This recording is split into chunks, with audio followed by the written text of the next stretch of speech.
जय परमात्मा की अमृत झलकिए सदगुरु देशना। सदगुरुदेव हम जगत के जीवों को अपनी निज आत्मा का सत्स्वरूप दर्शा रहे हैं, क्योंकि जीव ने आज तक अपने सत्स्वरूप की पहचान नहीं की है। श्री कारणकरण श्रापाचार्य जी ग्रंथादिराज चल रहा है। अधर्म के 5 लक्षण बतलाए गए। 8 ध्यान, 4 विकथा, सत्य व्यसन, 8 मत और 4 मतानुबंधी कसाई। इनका जब त्याग होगा या इनको जब जीव छोड़ेगा तब जाकर आगे धर्म ध्यान की साधना हो पाएगी, अर्थात मोक्ष मार्ग प्रारंभ हो पाएगा। इसलिए गुरु महाराज ने पहले अधर्म से बचने को कहा, अधर्म को छोड़ने को कहा। अभी तक स्वरूप अपन ने समझ लिया। 8 ध्यानों का, 4 विकथा का और 7 व्यसन का। स्वरूप चल रहा है अष्टमद का। 8 प्रकार के मद कहे गए हैं।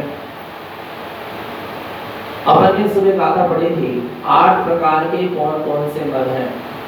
जाति मत, कुल मत, रूप मत, अधिकार मत, ज्ञान मत, तप मत, बल मत और शिल्प माने कला मत। ये 8 प्रकार के मद हैं, अर्थात 8 प्रकार का अहंकार मान जो जीव को संसार में ही परिभ्रमण कराता है। जिसके जीवन में 8 प्रकार के मद होते हैं वह अविरत सम्यक दृष्टि श्रावक भी नहीं कहलाता। 14 मुनिस्तान वर्ती अविरति श्रावक भी नहीं कहलाता। जिसके जीवन में ये 8 मद होते हैं।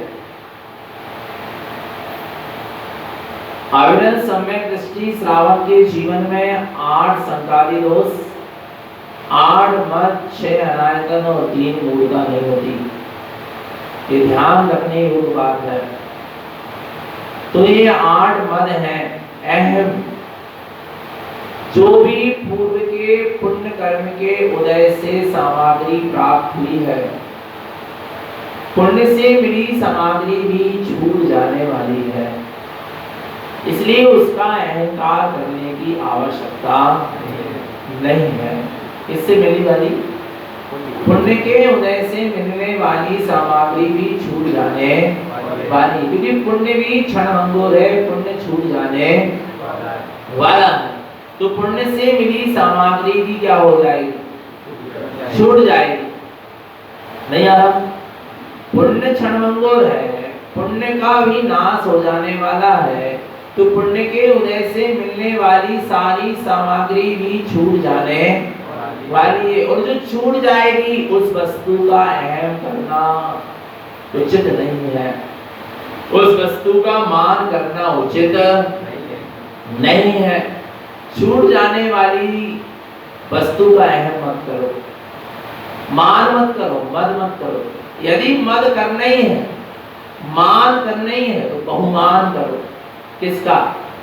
जो तुम्हारी सत्ता है, जो तुम्हारे शाश्वत अनंत गुण है, तुम्हारी चेतना है, तुम्हारा सिद्ध स्वरूप है, तुम्हारा ममलय ममल निज आत्म स्वभाव है, उसका तुम बहुमान करो। स्वभाव का बहुमान होता है और पर्याय का मान होता है।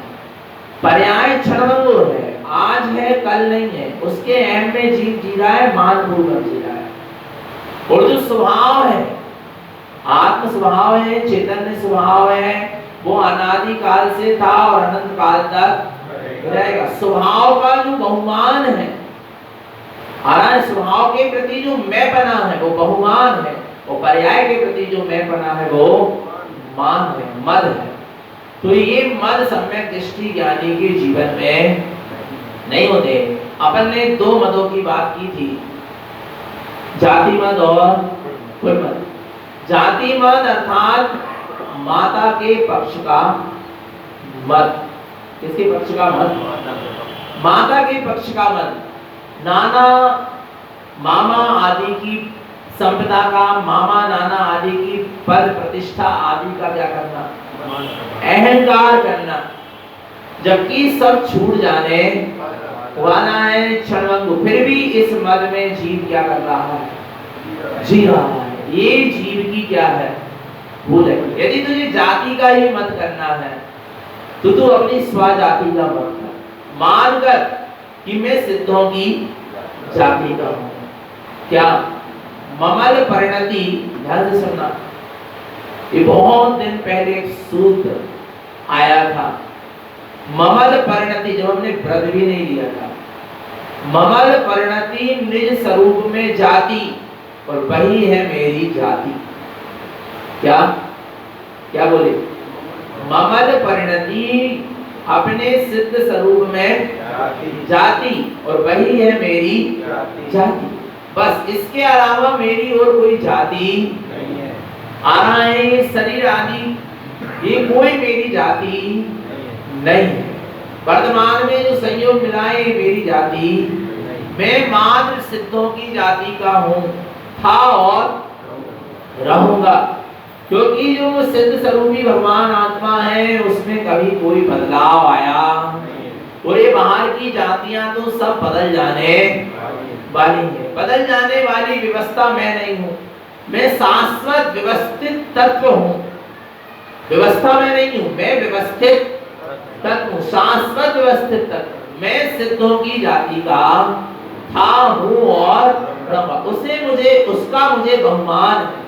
और वर्तमान में जो जाति आदि मिली है ये पर्याय है, ये सब पुण्य पाप का खेल है, ये सब यही छूट जाने वाली है। इसलिए इसका मत सम्यक दृष्टि ज्ञानी नहीं करता। आगे कुल मत, कुल मत आने पिता के पक्ष का मत। किसके पक्ष का मत? पिता के पक्ष का मत। आरा भगवान आत्मा कुटुंब खानदान का मत। जबकि सारा कुटुंब खानदान भी क्या हो जाने वाला है? छूट जाने वाला है। कौन का कुटुंब रहेगा? वो एक दुआ पढ़ते हैं ना, क्या वो एक दुआ पढ़ा जाता है, माने संसार में कुछ भी नहीं बचा। अरे पढ़ लो अपन, कहाँ गए चक्री जिन जीता भरत खंड सारा, कहाँ गए वे राम और लक्ष्मण जिन रावण मारा। अरे कहाँ गए वे लोभी कौरव जूझ मरे रण में, नहीं बचावन हारे कोई। अरे नहीं, अब विचार करना किसका कुल बचा? रावण का क्या, राम का क्या, 5 पांडव का क्या, कौरवों का क्या, किसका कुल बचा? बोलो, किसी का कुल नहीं बचा। यदि कुल किसी का बचा है तो अरहंतों का कुल बचा है, जिन्हें परमात्मा का कुल बचा है, शाश्वत कुल है। अरहंत ही मेरे परम पिता हैं और उन्हें पिता के कुल का बहुमान कि मैं अरहंतों के कुल का हूँ और सिद्धों की जाति का हूँ। इसके अलावा जो कुल कुटुंब खानदान मिला है ये सब पूर्व के संयोग के कर्म के वशीभूत होकर मिला है, और ये सब कर्म के संयोग से मिला है, और कर्म के संयोग से ही क्या हो जाएगा? छूट जाएगा।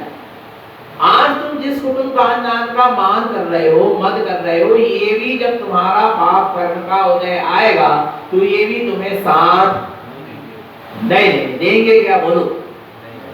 अंजना को सगे माँ बाप ने साथ नहीं दिया, अंजना को उसकी कुटुंब वालों ने, उसकी सास ने, उसके पति ने साथ नहीं दिया।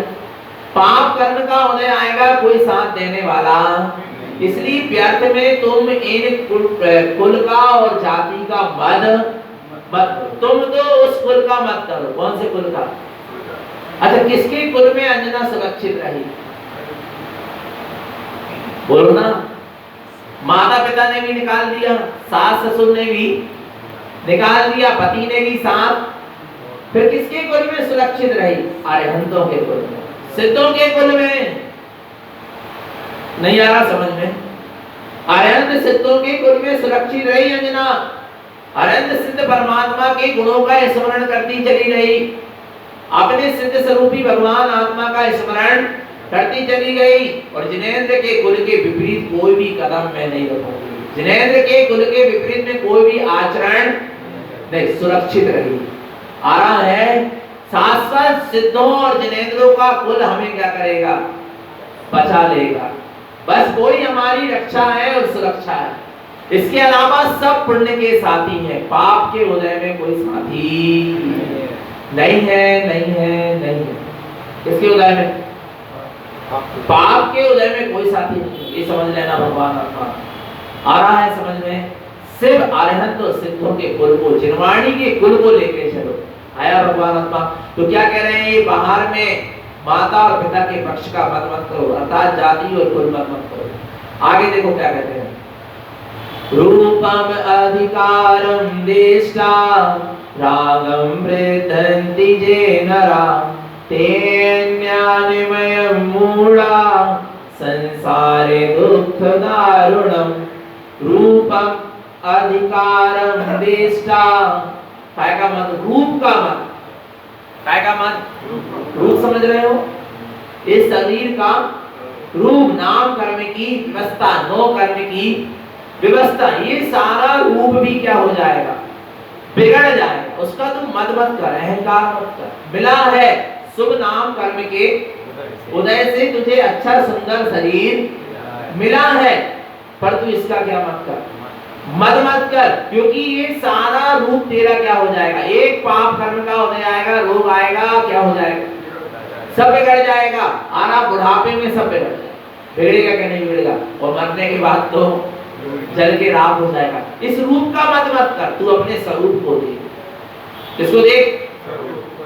तू अपने स्वरूप को देख, तू चैतन्य स्वरूपी है। रूप अरूप है स्वरूप, तेरा रूप कैसा है, अरूपी है भाई, तेरा क्या है, स्वरूपी, तू ज्ञान रूपी है, रत्नात्रय से परिपूर्ण, रत्नात्रय से सुंदर, रत्नात्रय तेरी सुंदरता है। शरीर तेरी सुंदरता, ये शरीर का रूप तेरी सुंदरता नहीं है, ये शरीर का रूप सब क्या हो जाए, कामदेव जैसे, चक्रवर्ती जैसे, सनत कुमार चक्रवर्ती तक का सुंदर शरीर कुष्ठ रोग में बदल गया। क्या बदल गया?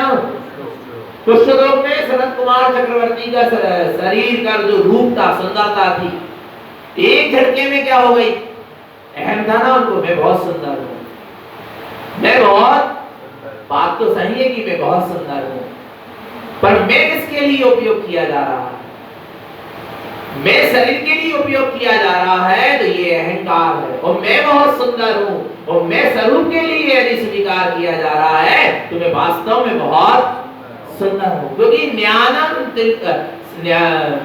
सर्वस्य लोय सुंदरम, ज्ञानम सर्वस्य लोय सुंदरम, क्या ज्ञानम सर्वस्य लोय सुंदरम, विश्व मानो स्वयं प्रभु।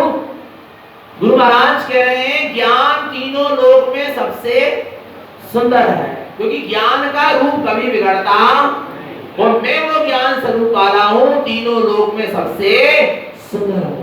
आत्मा का ज्ञान स्वरूप कभी बिगड़ता नहीं। बाकी ये शरीर आदि कितना, कामदेव चक्रवर्ती का भी शरीर मिल जाए, सुंदर रूप मिल जाए, तीर्थंकर जैसा भी, नारायण प्रति नारायण जैसा भी, तो ये सारा रूप क्या हो जाएगा, बिगड़ जाएगा।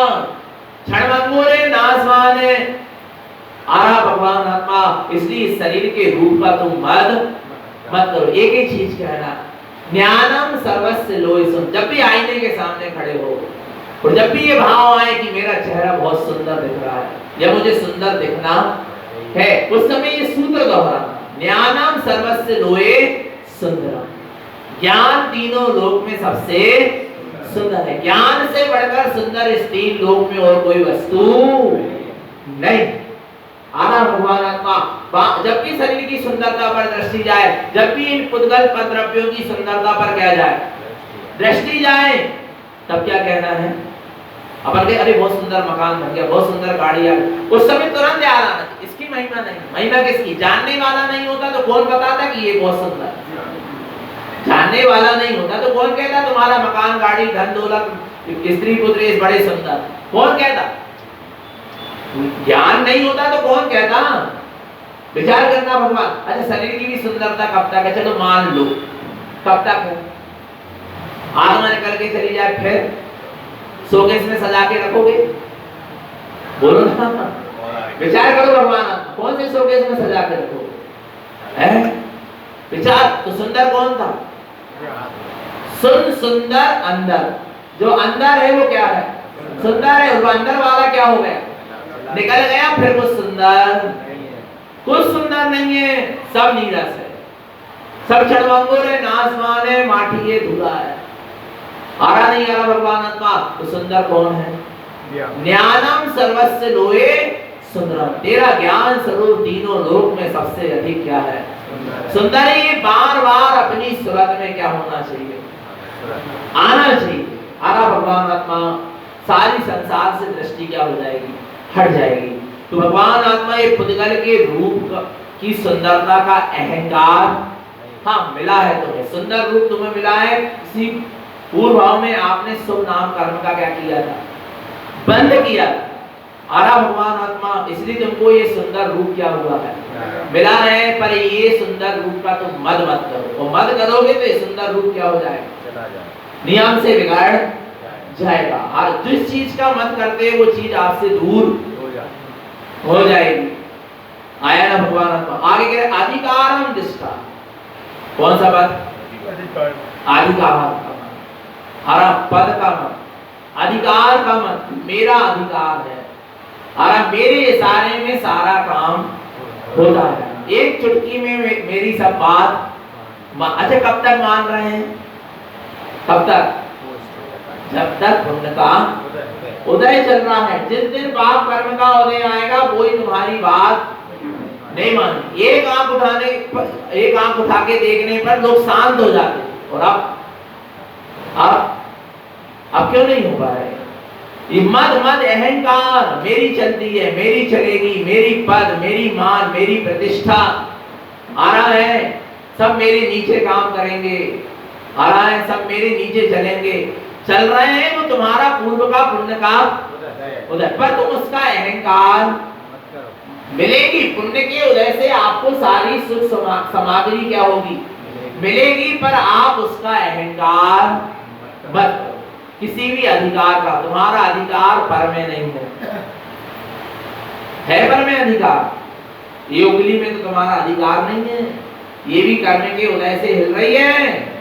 असाता वेदनी कर्म का उदय आए तो उंगली हिलेगी नहीं। फिर किसमें तेरा? तेरे बालों में तो तेरा अधिकार नहीं बन पा रहा है। काले से क्या होने लगे? क्या अधिकार है? किसका किसमें अधिकार है? अपने बुढ़ापे को रोक के बता दे, बोलो ना किसमें किसका अधिकार है? और तू सोच रहा है कि पूरी दुनिया मेरे अधिकार पर चले, मेरे नीचे चले। ऐसा नहीं हो सकता। मेरे इशारों पर चले, मेरी उंगलियों पर नाचे। ऐसे अहंकार में मत जियो चेतन आया। अपना पर में अधिकार जमाना मत आया नहीं आया। हमारा अधिकार सिर्फ हमारी दर्शन ज्ञान चेतना में, इसके अलावा हमारा और कहीं बाहर अधिकार नहीं आया भगवान। और जिसने अपनी दर्शन ज्ञान चेतना में ही अपने अधिकार को माना है उसका तीनों लोक में अधिकार हुआ है, अर्थात वो तीन लोक का त्रिलोकी नाथ है। और जो पर में अधिकार जमाते चले गए उनका कुछ अधिकार नहीं रहा, सब छूट जाता है, सब छूटता चला, सारा पद छीन। देखो चक्रवर्ती राजा महाराजा और तीर्थंकर तक का पद तो क्या हो गया? छूट गया। छूटा गया नहीं, जब तो सिद्ध हुए तीर्थंकर पद तक तो क्या हो गया? छूट गया। भगवान तुम किस पद का अधिकार मान कर रहे हो, मत कर रहे हो? हमारा भगवान रागम वृद्धन्ति चे नरा, इन रूप और अधिकार के प्रति क्या पड़ा है? राग पड़ा है। इससे राग की वृद्धि होती चली जाती है, इसलिए उसके मन में रत। कुल मिला के राग अपन ने पहले ही पढ़ चुके थे। एतानी राग संबंध, इन 8 मदों का राग से ही क्या है? जब तक राग है तब तक अहंकार, और राग नहीं है तो पद से राग है, अहंकार है, रूप से राग है तो अहंकार है, जाति कुल से राग है तो अहंकार, राग नहीं होगा तो काय का अहंकार आया भगवान आत्मा। और दूसरों, हम तो कहते दूसरों की चीजों का तुम्हें अहंकार, किसका?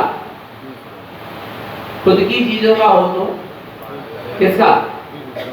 हमारा बेटा ऐसा, हमारी बेटी है। उनने अपनी योग्यता से वो चीज को प्राप्त किया और तो फुकड़ में उसका क्या कर रहा है? फुकड़ में तुम उसका अहंकार कर रहे हैं, मान कर रहे हैं। नहीं आ रहा भगवान। उन्होंने उनके पुण्य करने की वजह से, उनकी मेहनत करके, उनकी योग्यता से उन्होंने वो चीज को क्या किया। तुम अहंकार क्यों कर रहे हो? अहंकार मत करो। अहंकार, हाँ, तुम्हें यदि अपने पुत्र पुत्रियों पर क्या आ रहा है, उनका मान करना चाहते हो तो तुम क्या करो, पता क्या करो, उनको धर्म से लगा और फिर उनका बहुमान करो। मेरे बच्चे सम्यक से जुड़े, मेरे बच्चे मिथ्यात्व के सामने शीश नहीं झुकाते, मेरे बच्चों के जीवन में नियम संयम है, संयम का पालन करते हैं, धर्म ध्यान से जो ऐसा गर्व होना चाहिए। गर्व के लायक बनाओ अपने पुत्र पुत्री और अहंकार के लायक मत बनाओ। क्या के लायक बनाओ? तुम उनका बहुमान कर सको, इस लायक बनाओ। आ रहा नहीं आ रहा भगवान आत्मा? वो बना दी इनको क्या, इंजीनियर, डॉक्टर, कलेक्टर और दुनिया भर की चीजें, और उसका तुम क्या करता है? अहंकार। क्या काम का? सब छूट जाने वाला है, सब क्षणभंगुर है, नाशवान। आ रहा भगवान आत्मा, पर जीव बड़ा ही क्या करता है? जड़ा ही मान करता है, अहम करता है। आया भगवान आत्मा। तो ये सब राग के कारण है। राग जड़ा है, इसलिए उसका क्या आ रहा है? मान आ रहा है, अहंकार आ रहा है। आगे देखो क्या है, ते अन्यानि मूढ़ा, ते अन्यानि मयं मूढ़ा संसारे दुख दारुणम। वे अज्ञानी है जो ऐसे मद में लीन है, वे मूढ़ है, संसारे दुख दारुणम में संसार के भयानक दुखों को भोगने वाले हैं। आगे देखो क्या कहते हैं, पुण्यानं तपितत्वं च रागं वृद्धन्ति ते तपा ते तानि मूढ़ सद्भावं अन्यानं तपश्रुतं क्रिया।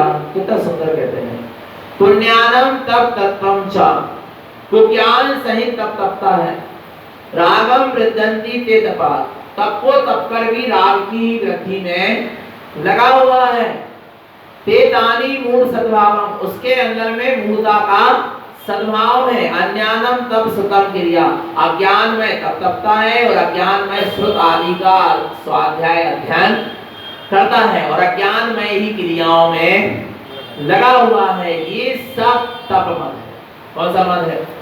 तप करो ना, मना नहीं है, पर तप कर कर यदि अहंकार का परिणाम आ रहा है, तप करके राग का परिणाम आ रहा है, तो माने क्या है?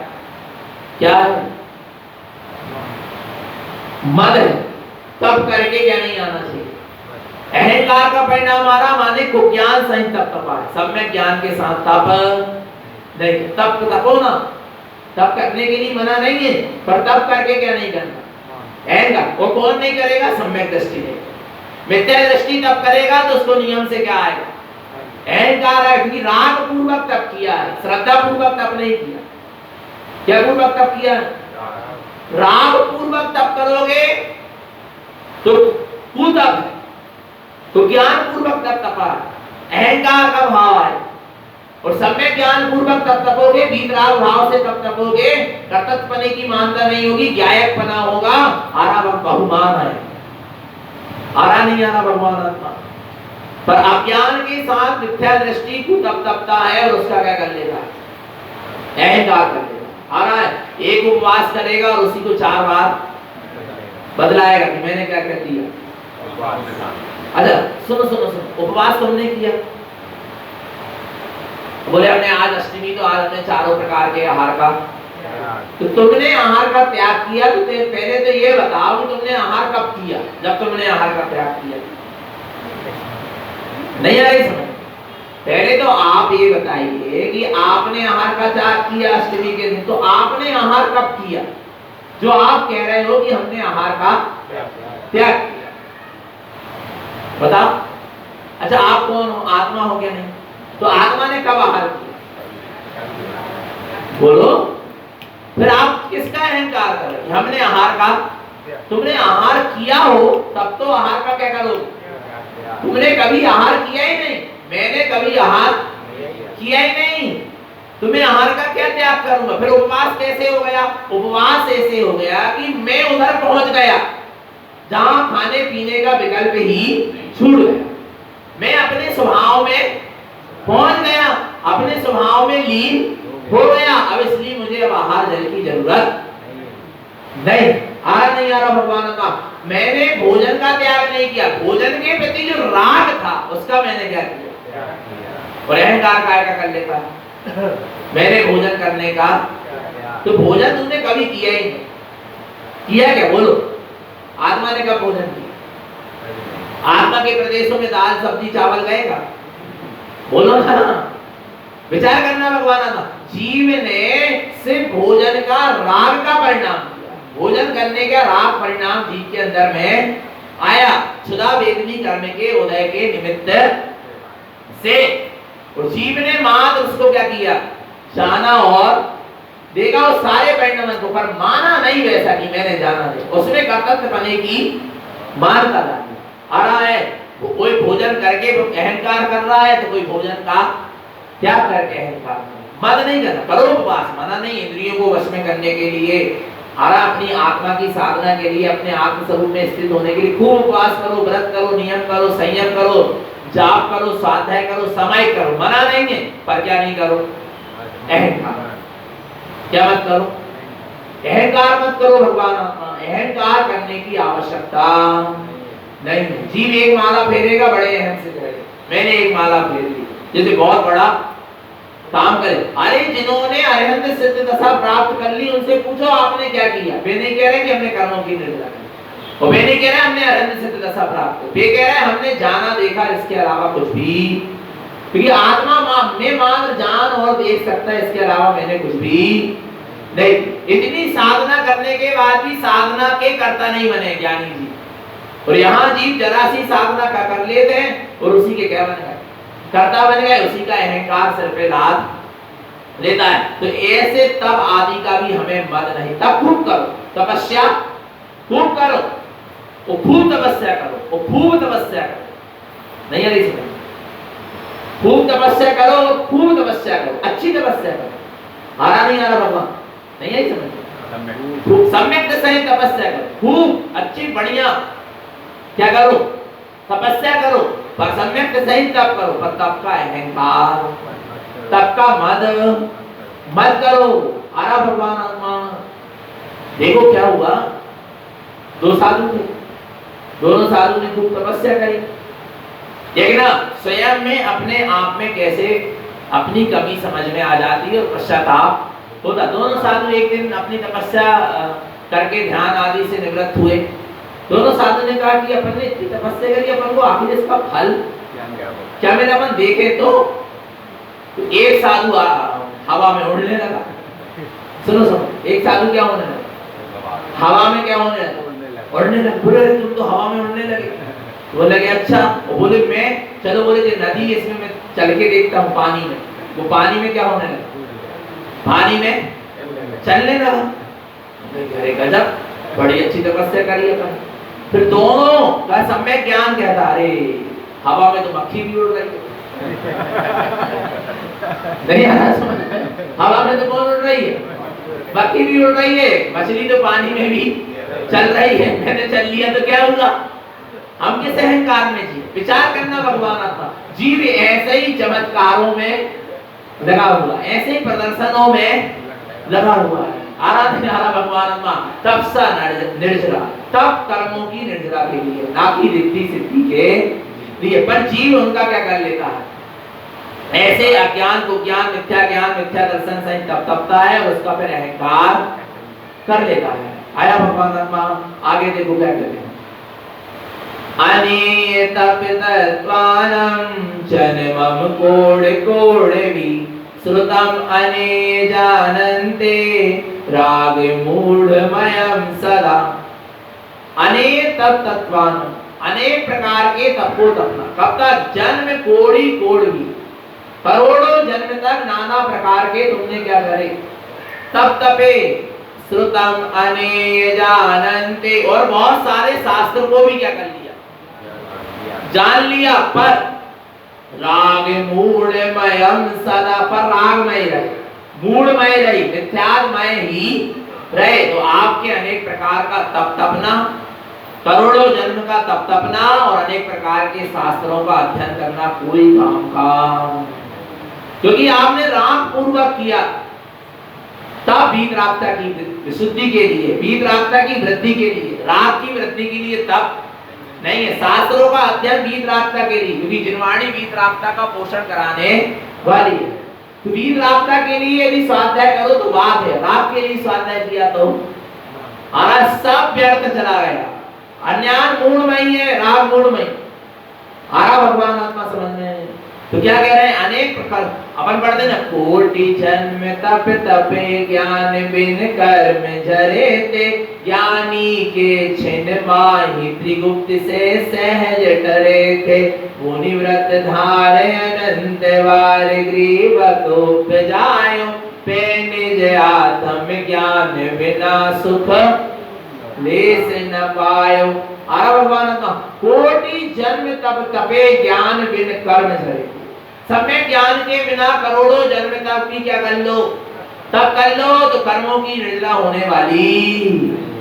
कितने ही बहुत तपस्या करो, करोड़ों जन्म तक बिना सम्यक ज्ञान के, बिना आत्म दर्शन के, बिना आत्म ज्ञान के कुछ होने वाला नहीं। लेकिन क्या कह रहे हैं, अरा ज्ञानी के छिन माहि त्रिगुप्त से सहज टरे थे, पर सम्यक ज्ञानी के आत्मदृष्टि होने पर, त्रिगुप्ति की एकाग्रता होने पर छिन माहि सहज टरे थे, सहज में ही असंख्यात कर्मों की क्या हो जाती है, निर्जला हो जाती है। इसलिए सम्यक दर्शन और सम्यक ज्ञान से तप तप, और अज्ञानी करोड़ों वर्ष तक की तप तप रहा है तो उसके कर्मों की निर्जला नहीं हो रही है। इसलिए भगवान आत्मा सम्यक ज्ञान पूर्वक कार्य करो।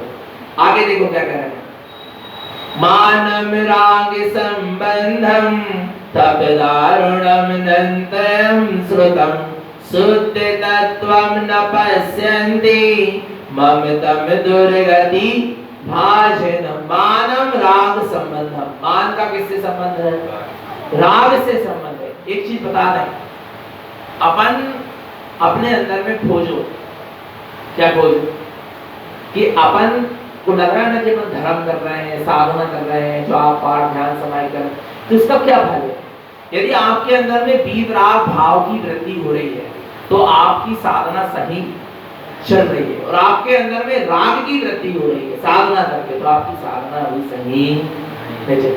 आना है अविरत सम्यक दृष्टि से लेकर जितने भी साधक हैं, सब साधक की साधना के अंतर्गत वीतराग भाव की वृद्धि होना चाहिए। राग भाव की वृद्धि हो रही है आपकी साधना में, तो माने आप अभी सही साधना में नहीं लगे हुए हैं। काय की वृद्धि होना चाहिए अंदर, वीतराग भाव का प्रादुर्भाव होना चाहिए, वीतराग भाव की अंदर से जागरूकता होना चाहिए। आरा भगवान आत्मा वो वीतराग भाव पकड़ में नहीं आ रहा, राग भाव में जी रहे हो और साधना खूब चल रही है और राग का परिणाम नहीं छूट रहा, राग का परिणाम छोड़ने योग्य भी नहीं लग रहा, राग को हे भी नहीं मान पा रहे और राग की वृद्धि होती चली जा रही, आपकी साधना सही नहीं, सम्यक साधना नहीं चल। इसलिए कह रहे हैं मानम राग संबंधम, मान का किसका संबंध है, राग से संबंध है। तप दारुणम नंदम श्रुतम, और उस राग के चक्कर में और उस मान के चक्कर में दारुण तप, दारुण माने कष्टदायक तप भी तप लेता है, कठोर से कठोर तप लेता है। गर्मी में पहाड़ में जाकर बैठ जाएगा, ठंड के दिन में नदी के किनारे बैठ जाएगा, बरसात के दिन में पेड़ के नीचे बैठ जाएगा। इतना कठोर तप भी क्या कर लेगा, तप लेगा। काय के पीछे में कर राग और मान के पीछे अनंतम श्रुतम, अनेक प्रकार के शास्त्रों को, अनंत प्रकार के शास्त्रों को भी क्या कर लेगा, पढ़ लेगा कि मेरे को इतना ज्ञान हो गया, मैं लोगों को इतना ज्ञान बता सकता हूं। और इस चक्कर में, मान के चक्कर में बहुत सारे शास्त्रों को पढ़ भी लेगा और बहुत सारे शास्त्रों को रच भी दे। आरा भगवान सिर्फ किसके चक्कर में, मान और राग के चक्र में, आरा राग और मान के चक्र में। आगे देखो, शुद्ध तत्वम न पश्यन्ति, इतने कष्टदायक तप तपने के बाद, अनंत प्रकार के शास्त्रों को पढ़ने के बाद भी शुद्ध तत्वम न पश्यन्ति, अपने शुद्धात्म तत्व को नहीं पहचाना ममतम दुर्गति भाजनम, ऐसा ममता से भरा, ऐसा मान मद से भरा जीव, मिथ्यास से भरा जीव दुर्गति भाजनम, कहां जाएगा? दुर्गति में जाएगा। इसलिए क्या करो, ऐसे मद से हमको बचना चाहिए। अब आगे यहाँ पर 8 मद का स्वरूप अभी क्या हुआ पूरा। अब आगे क्या चलेगा, क्या बचा 5 धर्म के लक्षण में? अनंत अनुबंधी कसाय, 4 आर्त ध्यान, 4 रोग ध्यान, वो हाँ, और 4 विकथा, 7 व्यसन, अष्टमद और 4 अनंतानुबंधी कसाय। अब ये देखते हैं अपन अनंतानुबंधी कसाय क्या कहलाती है और अनंतानुबंधी कसाय कैसे होती है और कहां ले जाती है। कसायम जेने अनंतानं रागम च अनर्थम कृतम विश्वासम दुर्बुद्धि चिंते तेन दुर्गति भाजनम। कसायम जेने अनंतानं, कौन सी कसाय? अनंतानुबंधी कसाय। जो ये अनंतानुबंधी कसाय है कि क्यों उत्पन्न होती है? रागम च अनर्थम कृतम, राग के कारण ही कसाय क्या होती है? प्रकट होती है। राग के कारण ही कसाय उत्पन्न होती है। मूल सबका क्या है? राग है। मिथ्यात्व के बाद यदि कोई चीज जीव को पेरेगी तो वो क्या है? राग। नहीं आ रहा भगवान आत्मा? मिथ्यात्व छूटने के बाद भी जीव वीतरागी साधु क्यों नहीं हो पा रहा? 14 गुणस्थान वाला गृहस्थ श्रावक का तो मिथ्यात्व छूट गया, अब रह सम्यक दृष्टि हो गया, फिर भी वो वीतरागी साधु क्यों नहीं हो पा रहा? क्योंकि अभी क्या काम कर रहा है? राग काम कर रहा है। मिथ्यात्व के बाद यदि कोई चीज परेशान साधक को करेगी तो वो क्या करेगी? राग करेगी, चाहे वो शुभ राग क्यों ना। आरा भगवान आत्मा तो रागम च अनर्थम कृतम, राग के कारण ही जीव कसाय करता है और कसायों के कारण अनर्थम कृतम, अनित्य कार्य झूठे कार्य को करता है। विश्वासम दुर्बुद्धि चिंते, आरा भगवान अपनी दुर्बुद्धि से उस राग के परिणाम पर विश्वास कर लेता और फिर नाना प्रकार की कसायों में लग जाता। तेन दुर्गति भाजनम, ऐसा जीव कहां जाएगा? दुर्गति में जाएगा। तो अनंतानुबंधी कसाय, कौन सी कसाय? अनंतानुबंधी, अनंत संसार का अनुबंध कराने वाली कसाय। समझ आ रहा? अनंत संसार का अनुबंध कराने वाली कसाय। तो अब अनंत संसार का अनुबंध कौन कराता है? मिथ्या। मिथ्यात्व के कारण जीव को अनंत संसार का क्या होता है? अनुबंध होता है। तो मिथ्यात्व के साथ जो कसाय का परिणाम काम कर रहा है वो अनंतानुबंधी। किसके साथ? किसके साथ? मिथ्यात्व के साथ। 4 अनंतानुबंधी, 4 अप्रत्यक्षानावरण, 4 प्रत्यक्षानावरण और 4 स्वंजन। ये कितनी कसाय हो गई? 16 कसाय हो गई। ध्यान से समझना। तो मिथ्यात्व के साथ जो क्रोध मान माया लोभ वो क्या कहलाएगा? अनंतानुबंधी। क्या कहलाएगा? अनंतानुबंधी। सम्यक दर्शन, सम्यक दृष्टि जीव को भी, अविरत सम्यक दृष्टि जीव को भी क्या होती है? क्रोध मान माया लोभ होता है। तो अविरत सम्यक दृष्टि के साथ जो क्रोध मान माया लोभ है वो कौन सा कहलाएगा? अनंतानुबंधी नहीं कहलाएगा। वो कौन सा कहलाएगा? अप्रत्यक्ष। वो क्या कहलाएगा? अप्रत्यक्षान क्रोध मान माया लोभ। वो अप्रत्यक्षान क्रोध मान माया लोभ अनंत संसार का अनुबंध नहीं कराएगा। प्रति प्रथमाधारी पंचम गुणस्थान वर्ती श्रावक, प्रति प्रथमाधारी सम्यक दृष्टि प्रथमाधारी श्रावक पंचम गुणस्थान वर्ती। आना तो व्रतों के साथ जो कसाय का परिणाम, प्रति को भी कसाय काम करती है, प्रथमाधारी के अंदर भी कसाय हो सकती है, पर वो अनंत संसार का अनुबंध नहीं। वो कौन सी कसाय कहलाएगी? प्रत्यक्षान। जो व्रत के साथ कसाय का परिणाम वो क्या कहलाएगा? प्रत्यक्षान कहलाएगा, पर सम्यक दृष्टि होना। मिथ्या दृष्टि ने व्रत लिया है, नियम लिया है, संयम लिया है और साधु भी बन गया मिथ्या दृष्टि, तो उसकी अनंतानुबंधी नहीं गई है। आरा भगवान सबसे पहले तो सम्यक दर्शन चाहिए आ रहा है। और मुनि दशा के साथ, महाव्रतों के साथ, भावलिंगी वीतरागी साधु के भी साथ कसाय काम करती है। कौन कौन सी? क्रोध मान मायल पर वो कौन सी कसाय कहलाएगी? स्वंजलन। कौन सी कहलाएगी? स्वंजलन। आ रहा समझ में? मिथ्या दृष्टि के साथ जो कसाय का भाव है वो कौन सा है? अनंतानुबंध। कौन सा है? अवैध सम्यक दृष्टि के साथ जो कसाय का परिणाम का काम कर रहा है वो कौन सा है? अप्रत्यक्षान। आया? आगे प्रति प्रतिमाधारी सम्यक दृष्टि के साथ जो कसाय का परिणाम काम कर रहा है वो कौन सा है? प्रत्यक्षान। और इसके बाद भावलिंगी निर्गम वीतरागी साधु के साथ भी यदि कसाय का परिणाम काम कर रहा है तो कितना है? संजलन। सबकी अलग अलग समय सीमा भी है। अनंतानुबंधी कसाय की समय सीमा कितनी है? अनंत। कितनी है? मिथ्या के साथ क्रोध मान माया लोभ का परिणाम काम करेगा तो अनंत संसार का अनुबंध होगा। उसका समय सीमा कितनी है? अनंत है। अविरस और आरा इसके बाद कौन सी कसाय कहलाएगी? अप्रत्यक्षान। अप्रत्यक्षान अविरस सम्यक दृष्टि ग्रस्त श्रावक को होती है पर 6 महीने से अधिक नहीं हो। कितने महीने से अधिक? 6 महीने से अधिक कोई भी राग देश का क्रोध मान माया लोभ का परिणाम अविरस सम्यक दृष्टि को चल सकता नहीं। उसमें न्यूनता अधिकता नियम से होगी। उसका परिणाम नियम से गलेगा 6 महीने के भीतर। आया समझ में? तो ये कौन सी कसाय है? अप्रत्यक्षान। किसको होती है? अविरस सम्यक दृष्टि को होती है। कितने महीने में? 6 महीने के भीतर क्या हो जाएगी? अधिक से अधिक समय 6 महीना। कम से कम समय में तो और जल्दी भी वो समाप्त कर सकता है। 6 महीने से अधिक इसलिए कहते हैं ग्रस्त श्रावकों को 6 महीने के भीतर एक दूसरे से उत्तम क्षमा कर ले। इसलिए तो वर्ष में 3 बार क्या आते हैं? 10 लक्षण आते हैं। हरा भगवान आत्मा वर्ष में 3 बार क्या आते हैं? 10 लक्षण आते हैं। अष्टानी का पर्व आदि आते, रत्नात्रय 16 कारण आते। क्यों आते? कि भैया ये जीव अपने अंदर से राग देश कसाय के परिणाम को क्या कर दें? निकाल दें। यदि कोई वातावरण भी बना हो तो 6 महीने के भीतर क्या हो? 6 महीने के भीतर तो बहुत दूर हो गए भैया। एक समय का कसाय का परिणाम नहीं बनेगा। हरा अंदर में जलाएगी ये कसाय। क्या करेगी? तो अरे कुछ बात हो गई, सुबह हो गई तो शाम को बोल दो, नहीं तो अंदर घुटते रहोगे, जलते रहोगे। भगवान आत्मा आ रहा नहीं आ रहा, सुख शांति से नहीं रहता। कर्म का बंध निरंतर होता रहेगा। फिर भी 6 महीने के भीतर अविरत सम्यक दृष्टि की कसाय क्या हो जाती? समन हो जाती। तो वो कौन सी कसाय कहलाई? अप्रत्यक्षान। प्रति सम्यक दृष्टि। कौन? प्रति सम्यक दृष्टि को कौन सी कसाय होती है?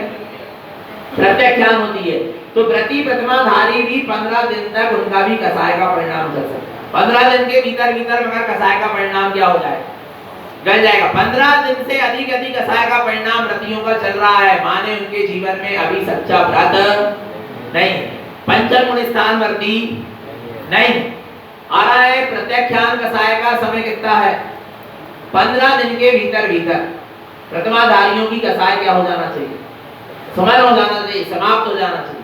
इसके बाद मुनिराज, इनको कौन सी कसाय होती है? संजन। भावलिंगी मुनिराज की बात चल रही है। हरा भगवान तो संजनन कसाय पानी की रेखा के समान 48 मिनट के भीतर इसके कितने? 48 मिनट के भीतर संजनन कसाय का समय वो समाप्त हो जाएगी। ऐसी कसाय किसको होती है? मुनिराज। आया अनंतानुबंधी कसाय पत्थर की रेखा के समान। मिट तो सकती है पर मिटना बहुत क्या है? मुश्किल है। अप्रत्यक्षान कसाय चाप से खींची गई क्या है? रेखा। जब चाहो तब क्या कर सकते हो? मिटा सकते हो।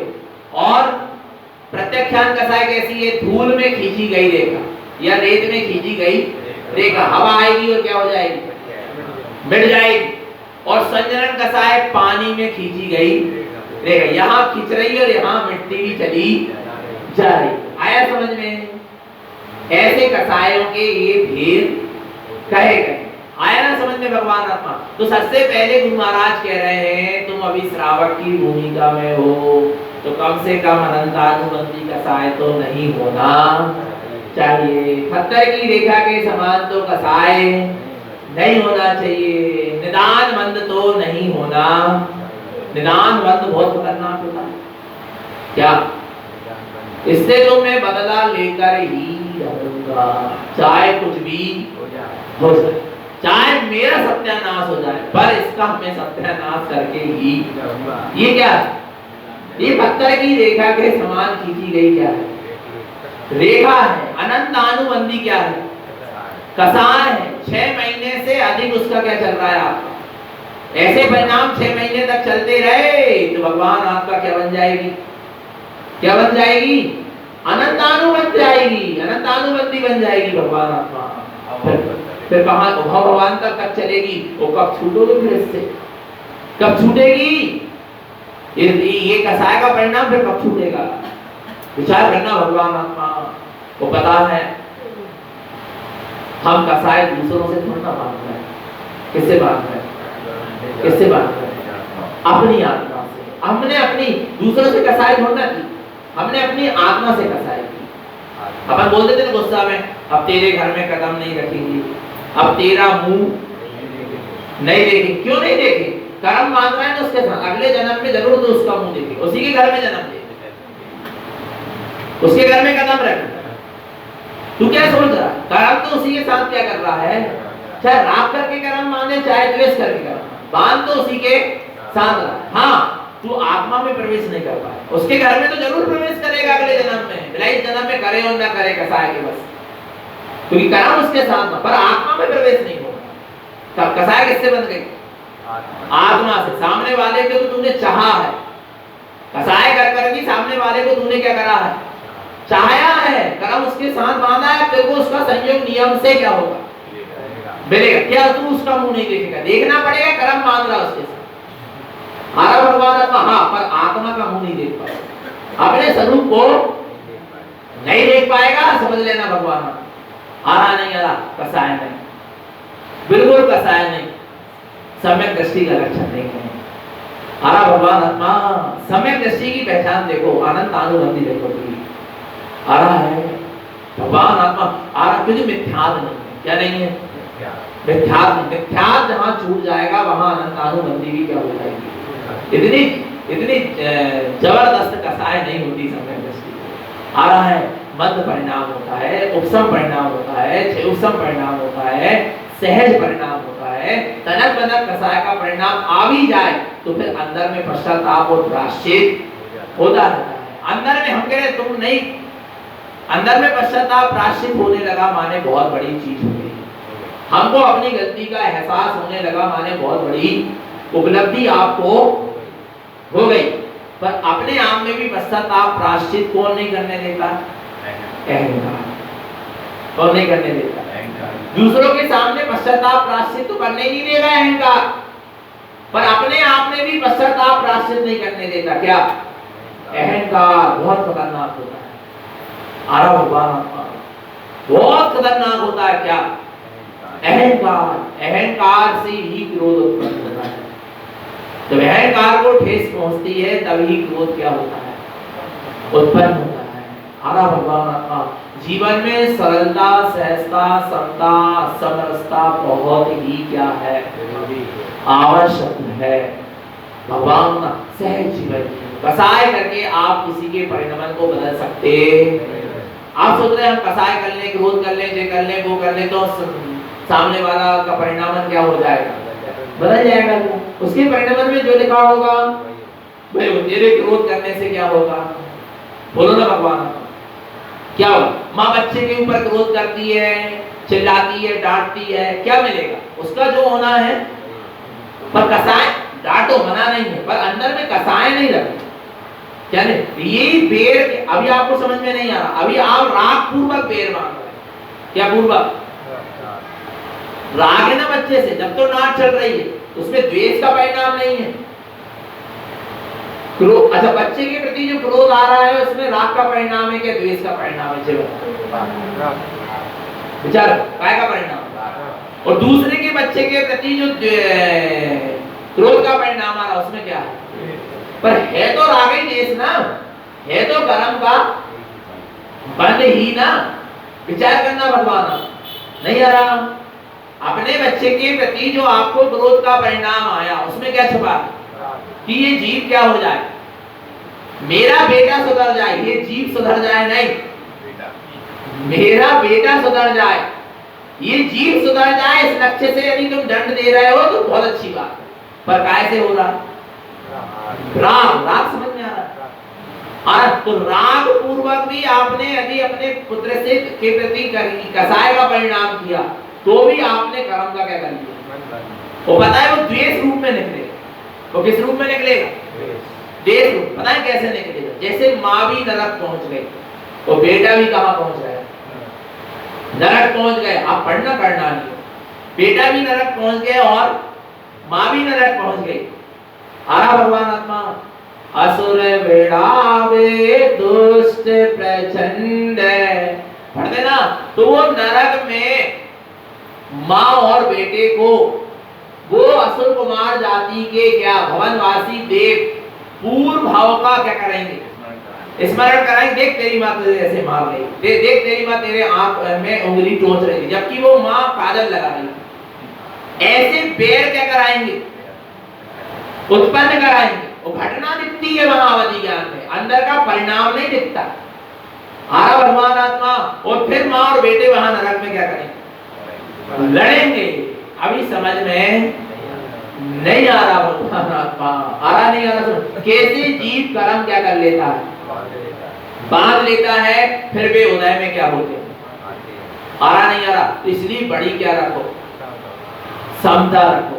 आया भगवान आत्मा। और जो कलह करते हैं, जो कलह प्रिय होते हैं, जो लड़ते हैं, लड़वाते हैं, बेर उत्पन्न कराते हैं, वे जीव ही थोड़ा बहुत पुण्य बांध ले तो वे भवनवासी आदि असुर कुमार जाति के क्या होते हैं? वे बन जाते हैं। फिर वे नरकों में जाकर ऐसे एक दूसरे को बेर उत्पन्न कराते हैं। आरा तो ये भगवान आत्मा ये कसाय आपको जलाकर रख देगी, खाक कर रख देगी, अनंत कर्म का बंद करा देगी और दुर्गति में पहुंचा देगी। तो हमें इस तरह की कसाय परिणामों में लेना, तो हमारा निष्कसाय परिणाम, कसाय के परिणामों से बचें, निरंतर निश्चित आत्मा की सूरत बनी रहे, अपना सबका जीवन सम्यक और संयम में बना रहे। बोलिए आचार्य प्रवर श्रीमद जी सारण